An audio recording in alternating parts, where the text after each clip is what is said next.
Dans cette vidéo, je vous parle du syndrome du mari et de l'amant. En psychologie, il y a un syndrome qu'on appelle celui de la madone et de la putain. C'est-à-dire que certains hommes ont difficile à voir dans une même femme bien à la fois la mère de leur enfant, la madone, celle qu'on respecte, et en même temps celle avec qui on a une sexualité plus débridée, avec qui voilà, on est dans l'érotisme, dans la sensualité. C'est un syndrome et du coup, eh bien, cela concerne parfois des hommes mais aussi des femmes.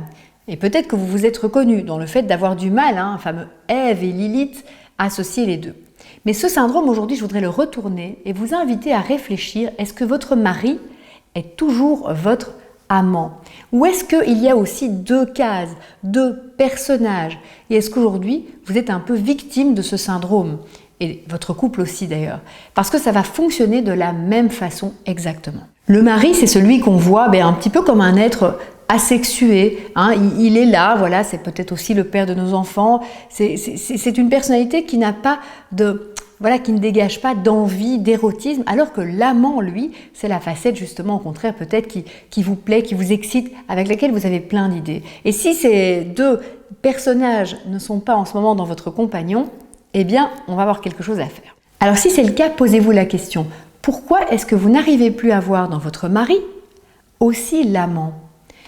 Qu'est-ce qui fait que justement vous ne le désirez plus avec ces yeux-là? Et du coup, posez-vous la question, qu'est-ce que vous pouvez faire? Qu'est-ce qu'on fait avec un amant? On lui donne des rendez-vous peut-être un peu plus à la sauvette, on lui envoie des messages plus coquins, plus dirigés. Qu'est-ce qui fait qu'en ce moment, peut-être, vous n'arrivez plus à faire ça avec votre partenaire de vie? Alors j'ai une bonne nouvelle, c'est que nous avons toutes plus ou moins un jour ce syndrome. Dans n'importe quel couple, à un moment donné, eh bien c'est vrai qu'on s'installe, on s'engage, on fait des projets et on valorise beaucoup plus ce partenaire sécurisant, comme j'ai dit, le compagnon de route, et on oublie un petit peu ce côté séducteur qui avait été celui pour lequel on avait été attiré. Alors je ne vous demande pas de redevenir maîtresse de votre mari ou qu'il soit votre amant 100% du temps. Rappelez-vous la loi des 80-20, c'est normal.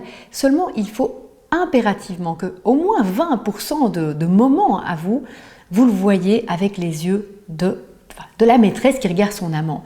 Et pour ça, eh bien, je vais vous faire plusieurs suggestions.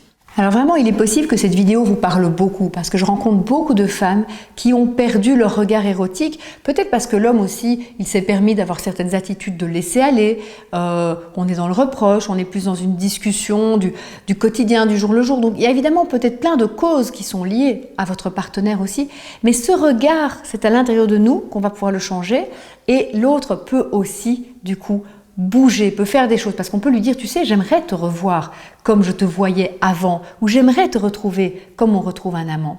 Parce qu'il faut aussi savoir qu'une femme, elle jouit en général plus facilement avec un amant.